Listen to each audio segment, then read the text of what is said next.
ang mga kwento ng pag-ibig, kwento ng buhay at kwento ng pag-asa dito sa Barangay Love Stories. Love Stories.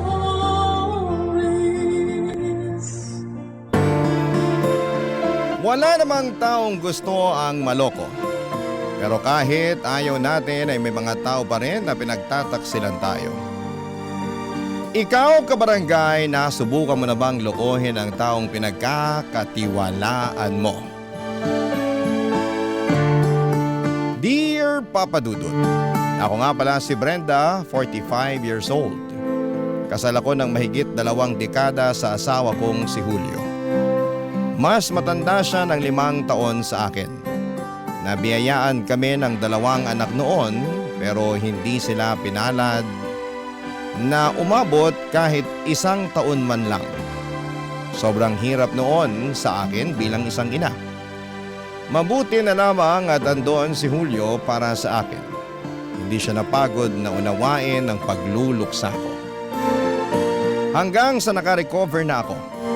Kaya lang ay inawayan ko ng magkaroon ulit ng anak. Dala siguro ng trauma ko noon, kaya ayoko na. Ayos lang naman yon kay Julio at nirespeto niya ang desisyon ko. Bilang kapalit sa pagpayag niya na hindi na kami magkaroon ng anak ay inalay ko sa kanya ang buong buhay ko. Pinaikot ko sa pagmamahal at pag-aalaga sa kanya, Papa Dudut. Deserve naman niyang mahalin ng buong puso. Mabuti siyang asawa sa akin pero isang araw ay biglang nagbago ang lahat. Nagbago na si Julio, nanlamig na ito at palagi na lamang pinapansin ang mga pagkakamali ko. Laging mainit ang ulo sa akin kahit na wala naman akong ginagawa sa kanya. Natural na nag-imbestiga ako at doon ko nalaman na meron siyang ibang babae, Papa Dudut.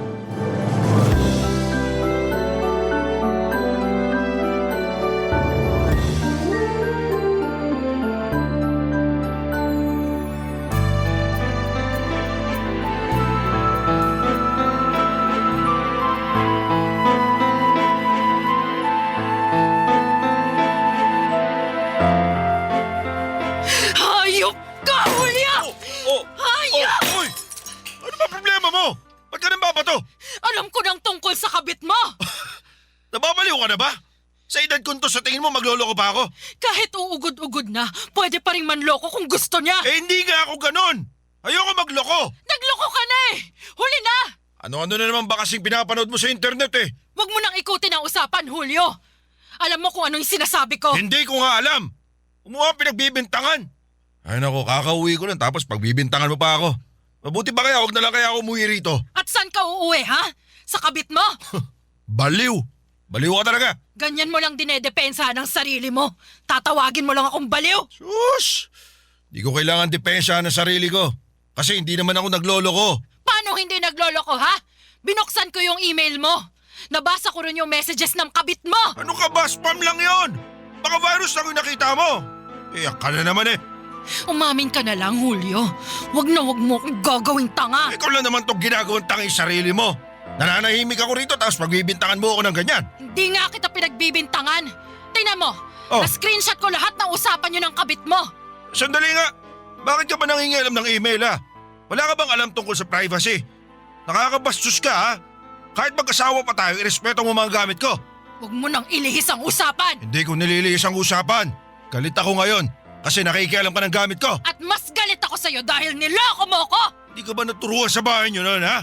Na kapag gamit ng ibang tao, huwag mong pakialaman. Naturuan ako. Ayan. Ano, okay na tayo? Pwede na ba nating ibalik doon sa totoong issue at usapan natin? Ang totoong issue rito ay ang makatimong kamay. Pakialamera. Nakabwisit ka. Yun naman eh. Bakit pa kasi ayaw mo pag-usapan yung panloloko mo sa akin, ha? Brenda, nasasaktan ako ha? Kanina ka pa, sumusobra ka na. Ikaw ang sumusobra na. Ni sorry man lang wala akong matanggap sa'yo. Ba't ako magsosorry?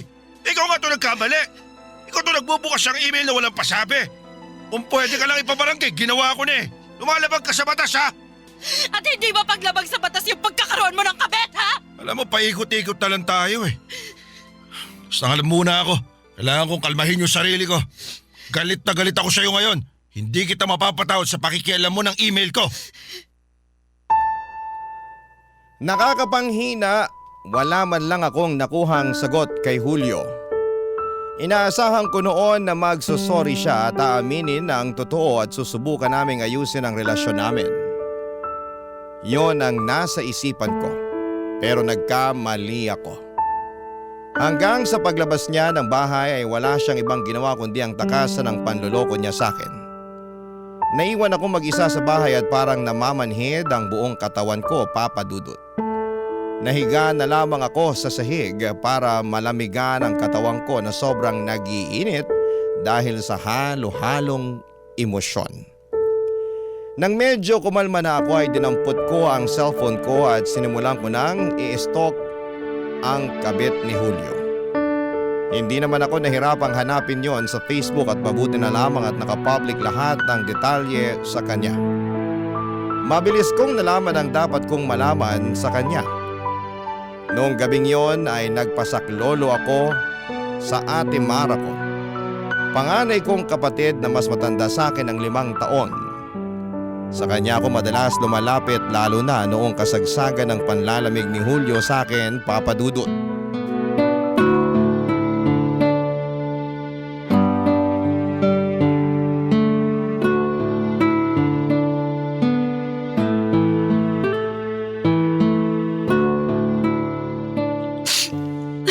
Ate Mara. Yan na kasing sinasabi ko eh. Hindi mo pa ako pinaniwalaan noon. Hindi ko lang naman kasi kayang tanggapin na niloloko ko ni Julio eh. Kilala mo naman siya, di ba? Mabait siya sa akin. Napaka-loyal niya kahit nung binatat dalaga pa kami. Loyal siya. Noon. Pero alam mo naman na pwedeng magbago ang tao, di ba? Masyado lang siguro akong naging kampante na hindi niya ako kayang lokohin. Yan ang mali mo. Late ka pa nag-imbestiga. Kung hindi pa kita sinulsulan noon, hindi mo pa gagawin. Oh, ano pa ang nalaman mo dyan sa kabit ng asawa mo? Ang alam ko, masahista raw siya sa isang spa sa Makati. Maganda, sexy. Naku. Mukhang nasa 30 lang mahigit. Ate Mara, mas maganda siya sa akin. Mas bata. Anong gagawin ko? Anong laban ko ron? Sa totoo lang, ha? Siguro wala kang laban sa edad at itsura niya, pero sa batas, siya walang laban. Ano? Gusto mo bang ipapulis ko silang dalawa? Eh, yun naman ang dapat. Alam nga namang wala kang gagawin. Hahayaan mo lang na maagrabyado ka ng 2 demonyo na yon. Pero ate, kapag ginawa ko yun, iiwan naman ako ni Julio. Iiwan ka talaga niya kasi sa kulungan na siya titira. Ate, hindi ko kayang makulong si Julio. Mahal ko naman siya eh. Sus! Gusto ko lang na mag-sorry siya tapos pagsisihan niya yung mga ginawa niya sa akin. Hello? Pagsisihan? Naku Brenda, asa ka pa. Eh nung kinumpronta mo nga siya, ikaw pa tong binabaliktad niya. Baka nagulat lang siya nun. Hintayin ko na lang siguro na matauhan siya. Bibigyan ko na lang siya ng konting panahon. Wala siya. Lukaret ka? Mana ka kay nanay. Magka-blood type nga kayo. Parehas kayong type AB martir.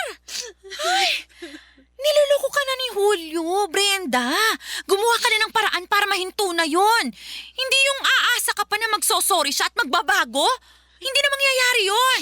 Eh, bakit yung napanood ko naman sa internet? Hindi lahat ng napapanood mo sa internet susundin mo. Nakakaloka ka. Bukas na bukas din sasamahan kita sa mga pulis. Isusumbong natin sila sa women's desk. Yung Julio na yan, para madala siya. Ate. At susugurin natin yung babaeng yan. Ano nga ulit yung pangalan niya? April. Ayun, susugurin natin yung si April na yan sa trabaho niya. Kailangan mapahiya siya ron. Sasabihin natin na kabit siya para matanggal na rin siya sa trabaho. Eh ate, di ba parang sobra naman yata yan? At yung panluloko nila sa'yo, ano, sakto lang ba yun, ha? Eh, baka kasi tayo yung mapahama kung susugod tayo dun eh. Hindi na natin yun balwarte. Baka tayo pa yung kuyugin nila. Mabibigat ang mga kamay na masahista, akala mo ba? Eh di isama natin ang mga pulis para may kakampi tayo. Mas mapapahiya pa ang April na yon kapag ganun ang ginawa natin. Teka ate, Hmm. may naisip akong paraan. Anong paraan yan? Papatawarin mo at ipagpapasa Diyos na lang ang lahat? Naku ka, Brenda, ha? Huwag mong gagayahin ang linya ni nanay. Nakita mo naman na nasira ang buhay niya dahil hindi siya gumanti nung kumabit ang tatay sa iba. Ayan! Pati tayong mga anak kinadamay dahil sa kamartiran niya. Hindi ganon ate. Gusto kong kaibiganin si April. Ay, akala ko si nanay na ang pinakatanga sa mundo. Andyan ka pa pala? Humabol ka pa? Halika, bilhan kita ng corona bilang reyna ng mga tanga. Hindi ko naman siya totoong kakaibiganin eh. Mangangalap lang ako ng impormasyon tungkol sa kanila ni Julio para mas maging matibay yung ebidensya ko laban sa kanila. Ibig bang sabihin, idedemanda mo rin silang dalawa? Oo, pagbabayaran nila lahat ng to. Amazing. Yan! Yan ang kapatid ko! Lumalaban! Bata pa lamang kami ni Ate Mara nang mamulat kami sa magulang sasama ng mga magulang namin. Nagsimula lahat ng yon nang lokohin ni tatay si nanay. Kabit ni tatay ang kapitbahay namin. Hindi pa sana malalaman yun ni nanay kung hindi aksidenteng nabuntis ni tatay ang kapitbahay namin. Inamin ni tatay ang katotohanan. Humingi siya ng sorry kay nanay at pinatawad niya si nanay pero nagtanim na ito ng sama ng loob kay tatay. Lalo na noong madalas na matulog si tatay sa kapitbahay namin kesa sa mismong bahay namin. Palagi na silang nag-aaway na mag-asawa. Nakikita namin kung paano sila magsakitang dalawa. Hanggang isang araw ay iniwan na kami ni tatay para sumama sa kapitbahay namin. Ang nakakainis pa rito ay hindi man lang sila umalis sa lugar namin.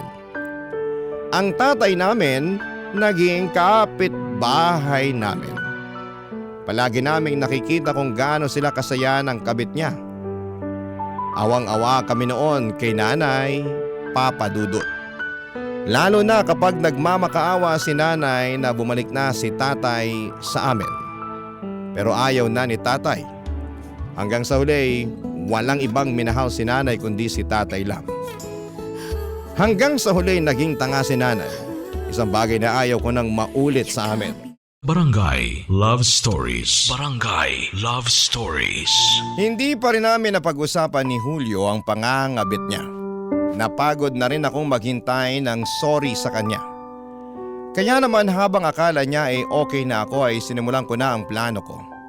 Pinigilan ako ni Ate Mara pero sinabi ko sa kanya na mas kampante ako sa plano kong kaibiganin ng palihim si April para makakuha ako ng iba pang mga impormasyon. Akala ni Ate Mara ay gagamitin ko yon para magsampa ng kaso pero hindi ko yon gagawin. Ang bala ko noon ay ipamukha lang kina Julio at April ang ginawa nilang kasalanan sa akin. Sa ganong paraan ay makokorner ko na si Julio. Wala na siyang kawala. Mapapaamin ko na siya at sa ganong paraan ay makukuha ko na ang sorry na matagal ko nang inaabangan sa kanya. Tanda ko pa Sunday noong pumunta ako sa spa kung saan ay nagmamasahe si April. Nirequest ko siya, mabuti at swerte na lamang na bakante siya ng mga oras na yon, Papa Dudut.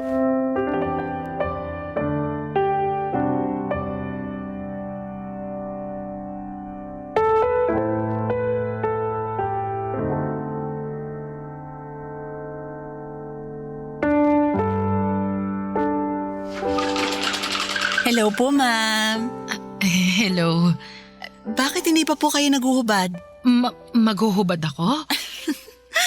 Nako, mukhang first time niyo po atang magpamasahe Oo eh. Huwag kayong mag-alala. Magiging gentle ako sa inyo. Pwede bang wag na lang maghubad? Pwede naman. Kaya lang, mahihirapan tayo pareho eh. Saka, mas maganda kapag balat niyo na mismo ang minamasahe ko. Mas marerelax kayo. Ganun ba? Hindi kasi ako sanay na hinahawakan ng ibang tao. Ah, ganun po ba? Paano po yan? Ganun sa masahe. Kailangan ko talagang hawakan kayo. Ganun ba? Sige, pero wag mo akong saktan ha. Ma'am naman, bakit ko naman kayo sasaktan? Andito ako para tulungan kang mag-relax. Kaya maghubad na po kayo. Isuot niyo na rin po tong shorts na nakapatong dito sa kama. Babalikan ko na lang kayo pagkatapos. Ma'am, okay lang po ba kayo?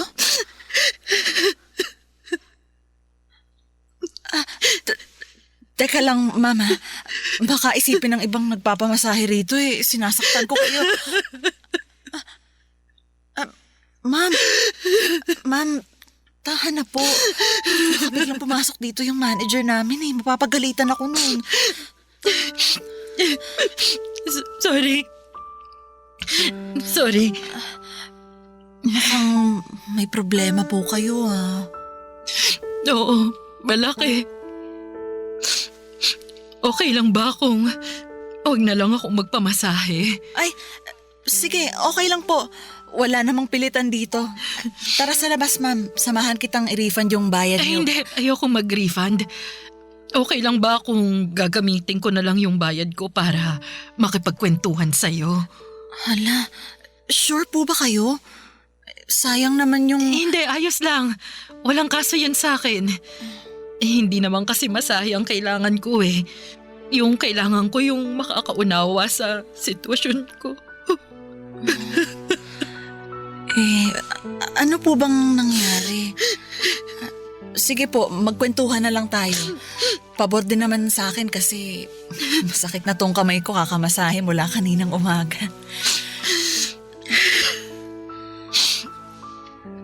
Ano kasi, niloko ako ng asawa ko. Mga lalaki nga naman, hindi marunong makontento. Ang ganda mo na nga, ma'am. Nagawa ka pang dagdagan? Anong laban ko? Mas maganda kasi at saka mas bata yung kabit niya. Kahit mas bata o mas maganda, mali pa rin ang manloko. Ang katinang asawa mo, ha? Sorry, pero ako na tong magagalit para sa inyo. Nako, salamat ha. Pero galit din ako dun sa kabit niya Ay, dapat lang, no? Parehas silang makate. Bakit hindi na lang sila sa pader magpakamot? O, ayan. Di tumawa ka na, ma'am.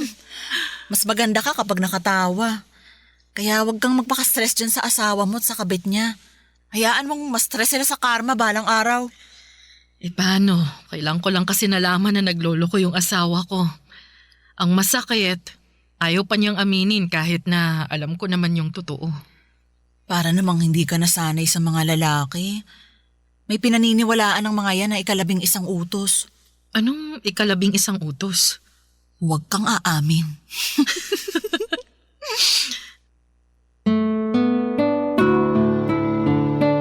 Ginamit namin ni April ang 1 oras at kalahati, hindi para magmasahe, kundi para mag-usap lang. Nagsumbong ako sa kanya tungkol sa asawa kong si Julio. Pero syempre binago ko ang ibang detalye para hindi makatunog si April. Mahirap na. Nagsisimula pa lamang akong kilalanin siya. Hindi ako pwedeng mabuking sa plano ko. Mabait at kalog si April at nakakasabay siya sa edad ko kahit na mas bata siya sa akin ng 10 taon. Magaan ang loob ko sa kanya habang tumatagal at napapalapit ako sa kanya ng totoo. Tuwing linggo ay pumupunta ako sa spa kung saan nagtatrabaho si April para makipagkwentuhan lang. Mukhang wala siyang kalam-alam na may asawa na, si Julio. Wala itong alam na ako ang asawa ni Julio. Napatunayan ko yon nang pumunta ako ulit sa spa para makipagkwentuhan sa kanya. May mga baon akong merienda para sa aming dalawa tulad ng dati ay nagkwentuhan lang kami. Papa Dudut.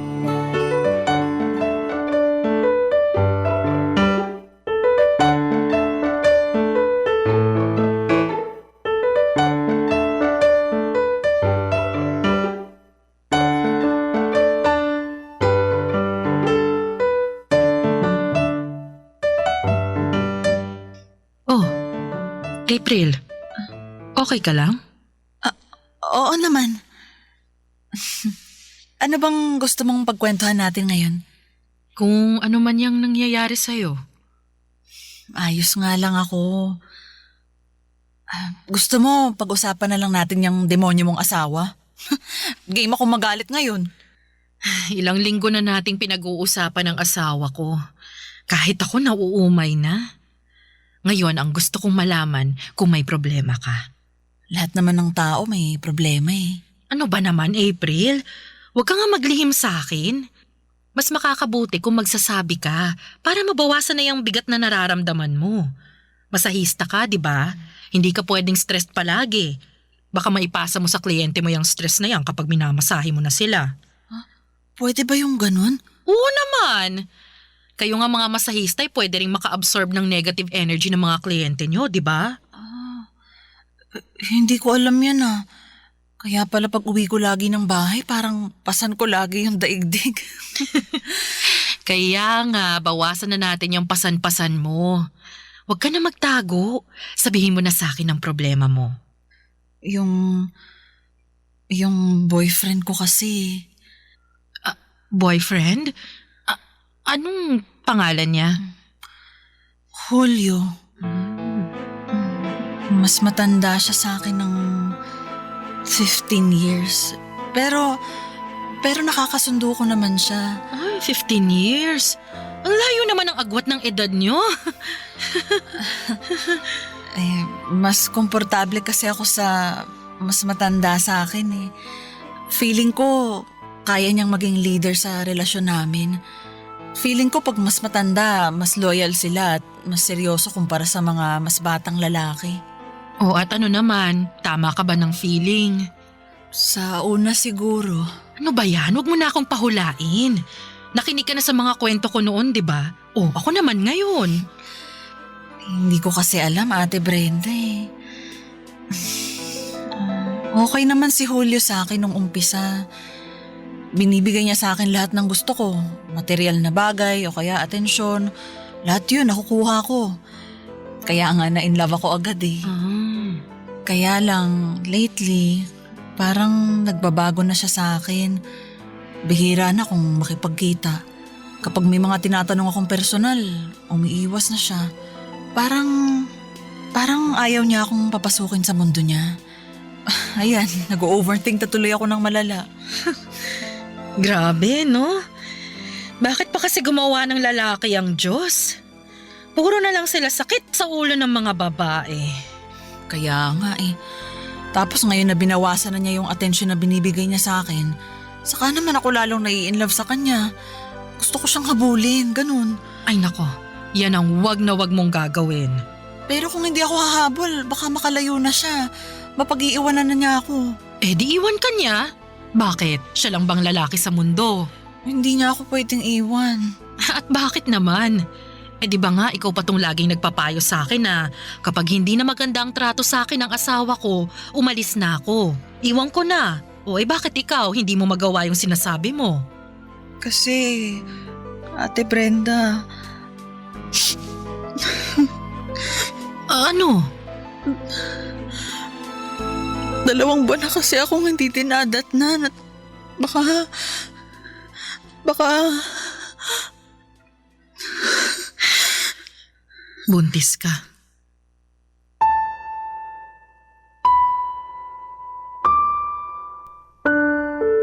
Paano kung buntis na noon si April? Mas malaki na ang chance na iwan ako ni Julio para sa kanya. Lalo't wala kaming anak ni Julio, ano ang laban ko? Ang hirap magpanggap na ayos lang sa harapan ni April, Papa Dudut. Pilit kong pinapakita sa kanya na matapang ako at hindi ako apektado sa mga sinabi niya. Napakahirap. Parang gumuguhit ang hapde sa puso ko. Lalo't bigla kong naalala ang mga namatay naming anak ni Julio. Naalala ko kung gaano kasaya si Julio noong nabalitaan niya ang unang pinagbubuntis ko. Naalala ko kung paano niya ako inalagaan at pinagkalat sa iba na magiging tatay na siya. Pero napalitan din yon ng lungkot nang mamatay ang unang anak namin. Sa ikalawang subok ay nabuntis ako at bumalik ang saya ni Julio. Pero agad din yung nawala nang sa ikalawang pagkakataon ay binawi sa amin ng Diyos ang aming pangalawang anak. Walang kasing sakit at mula noon ay napapansin ko na ang madalas na lungkot ni Julio. Pakiramdam niya na palaging may kulang. Ganon din naman ako.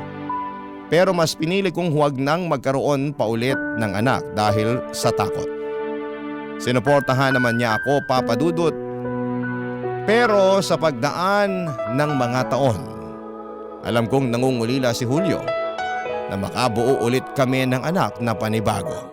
Barangay Love Stories. Barangay Love Stories. Ilang linggo na akong hindi bumalik sa spa para kitain si April, Papa Dudut. Parang hindi ko siya kayang harapin lalo't may posibilidad na nabuntis na siya ng asawa kong si Julio. Sobrang hirap mag-overthink kung ano ang mangyayari oras na makumpirma talaga ni April na buntis na siya.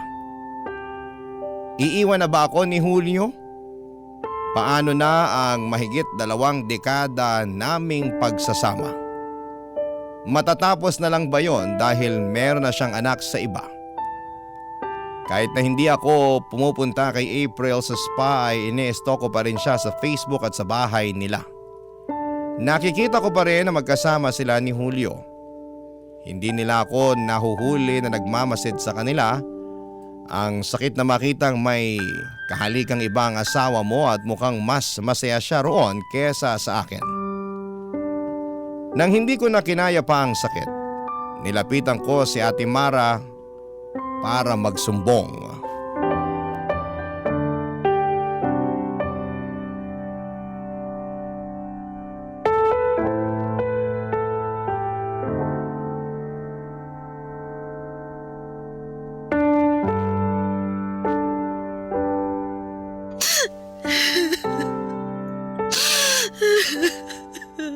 O-order na ako ng dinner, ha? Dito ka na kumain pagkatapos mong magulgol dyan. Hindi na, ate. Uuwi na lang ako sa bahay. Baka hanapin ako ni Julio eh. Paano ba nga hanapin? Wala nang pakialam sa'yo ang asawa mong yun. Matagal na kami mag-asawa. Imposible ubos na yung pakialam niya sa akin, no? Kung meron siyang pakialam sa'yo, dapat hindi siya nang buntis ng ibang babae. Hindi pa naman sigurado kung buntis nga talaga si April eh. Pwede namang na-delay lang yun. Alam mo naman ang mga babae, kapag nai-stress nade-delay ang dalaw. Ay, naku! Umaasa ka pa talaga na wala silang nabuo? Kasi nga, hindi pa naman tayo sigurado. Okay, sige. Sabihin na natin na hindi sila nakabuo ngayon. Pero sa susunod, paano kung oo? Imposible na Ay, yun. walang imposible, Brenda. Gumising ka nga. Malamang may nangyayari sa kanila. Kung hindi man buntis si April ngayon, sa susunod baka makatsyempo na sila. Hanggat hindi sila nagkakahiwalay, malaki ang tsansang makabuo sila. Huwag kang pakampante, Brenda. Ano ang gusto mong gawin ko? Di kung ano yung payo ko noon pa. Isumbong mo na sila sa mga pulis nang magkahulihan na. Para matigil na to.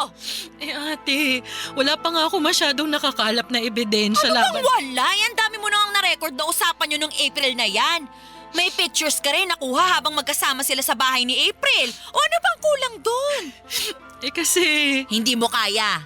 Kasi ano, napalapit ka na kay April. Mabait kasi si April eh. Brenda, kabit siya ng asawa mo. Kahit siya pa ang pinakamabait na tao sa buong mundo, mali pa rin ang pakikiapid sa asawa ng iba. Hindi naman niya alam na asawa ko si Julio eh. O sige lang, Brenda. Maging tanga ka lang habang buhay. Para ka talagang sinanay. Ate, wag mo namang idamay si nanay dito. Nananahimik na yung tao eh. Alam mo, sana mabulabog si nanay kung nasaan man ang kaluluwa niya ngayon. Sana multuhin ka niya habang natutulog ka. Para matauhan ka na. Ang tanga mo, promise. Huwag mo naman akong pagalitan ng ganyan, ate, please. Hindi mo naman kasi alam kung gaano kahirap tong sitwasyon ko eh. Alam mo ba, madaling makipagkaibigan sa kabit ng asawa ko. Ang hirap mapalapit kay April. Habang sa likod ng isip ko, nakikita ko kung paano sila magyapos sa ni Julio. Di mo naiintindihan, Ate Mara, hindi. Okay, sorry. Masasakit yung mga salita ko, sige. Parang hindi ko pinag-isipan. Kaya lang naman ako ganito kasi nasasaktan din ako na makita kang nagkakaganyan. Brenda, sa ating dalawa, ikaw ang matapang. Hindi ako sanay na nangihina ka dahil sa kagagawa ng asawa mo. Kung ako lang ang masusunod, matagal ko na silang kinumpronta. Matagal ko na silang pinapulis. Pero ako ang may laban dito, ate. Kaya sana kung ano man yung maging pasya ko, suportahan mo na lang ako. Mahal ko pa rin si Julio eh. Mahal na mahal ko pa siya. Umaasa pa rin ako na magiging maayos kami hanggang sa huli. Naniniwala ako na pagsubok Ay, sige! Magpakatanga ka sa pagmamahal mo sa manluloko mong asawa. Kaibiganin mo ba ang kabit niya? Saktan mo lalo ang sarili mo. Pero wag kang lalapit sa akin para umiyak kasi nasabihan na kita, ha? Ate! Umalis ka na nga. Ayaw mo na kitang makaharap. Umiinit ang ulo ko sa'yo. Ang tanga mo! Ang tanga! Alis na! Papadudot yun ang unang beses na nagalit ng ganon si Ate Mara sa akin. Pinagtulakan niya ako palabas ng bahay niya. Hindi niya rin sinagot ang mga tawag ko noong mga sumunod na araw. Iniwasan niya ako. Gusto niyang ayusin ko ang problema ko kina Julio at April bago siya humarap sa akin. Lungkot na lungkot ako noon, Papadudot. Hindi ko alam kung sino ang lalapitan ko. Wala naman akong masyadong kaibigan, yung mga kaklose ko ay nakahiyaan ko ng lapitan. Ayaw ko kasing idamay pa sila sa sitwasyon ko. Isang araw naisip kong tama naman si Ate Mara. Kailangan ko nang tapusin ang sitwasyon ko. Kaya naman nagpunta ulit ako sa spa para kitain si April, Papadudot. Sa pagkakataong yun ay handa na akong sabihin kay April ang katotohanan. Kabado ako noon habang hinihintay siya sa isa sa mga kwarto ng spa na yon. Hawak ko ang cellphone ko para ipakita ang mga ebidensya na magkasama sila ng asawa kong si Julio. Wala nang atrasan pa ito. Kailangan na niyang malaman ang katotohanan.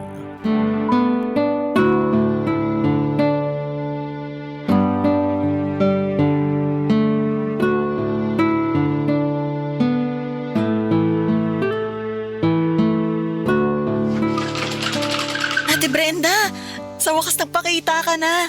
Ang tagal mong hindi dumalaw ah. Mukhang busy ka ah. Oo, busy nga. Kumusta ka naman? Ikaw, kumusta? Nakabuo ba kayo ng Julio mo? Ay, wala yun. False alarm lang. Dinatnan na rin ako nung gabi na dumalaw ka rito. Kaya pala ang lala ng pag-overthink at mood ko nun. Kasi parating na pala yung dalaw ko. So, ano na? Dating gawi? Kwentuhan tayo ulit? Oo, may ikukwento ako sa'yo. Nakita ko 2 hours yung binok mo sa akin ah. Mukhang madugong kwentuhan to ah. Makikita natin. Oh, ano bang nangyari? Ay, teka. Gusto mo na bang kunin ko yung hot lemongrass tea mo? Mas masarap magkwento kapag may mainit na tsaa ang tita. Hindi na. Okay. Parang malalim tong ikukwento mo ah. Kilala ko na kasi ang kabit ng asawa ko. Talaga? Ang totoo, matagal ko nang alam. Pero hindi ko lang sinasabi sa'yo. Bakit naman? Kasi ikaw yung kabit mismo. Alam mo na pala. Anong ibig mong sabihin? May kwento rin ako sa'yo. Alam mo bang alam ko na ikaw ang asawa ni Julio? Anong? Siguro magaling lang talaga akong magtago.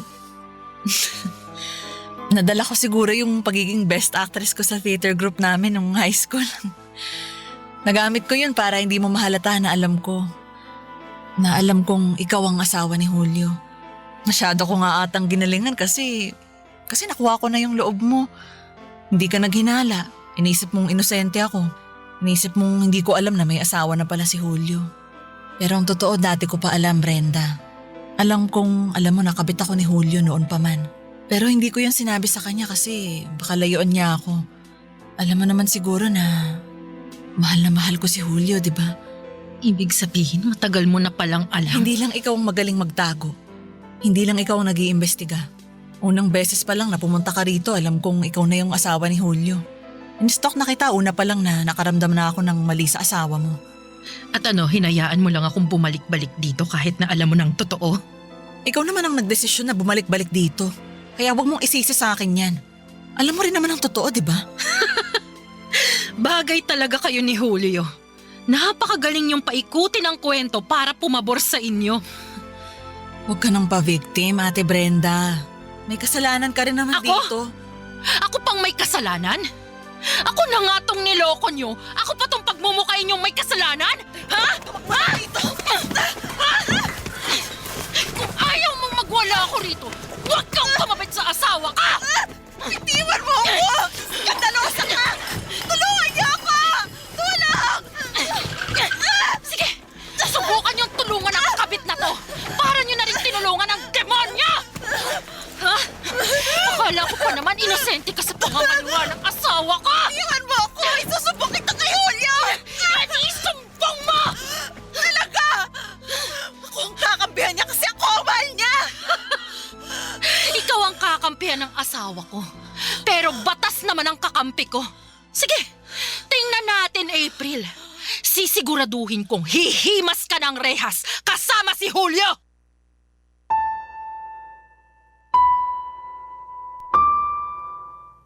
Matagal bago ko binitawan ang pagkakahawak at pagkakasabunot ko kay April ng mga sandaling yon, Papa Dudut. Kung hindi pa pumasok ang security guard ay hindi pa kami matatapos sa gulo.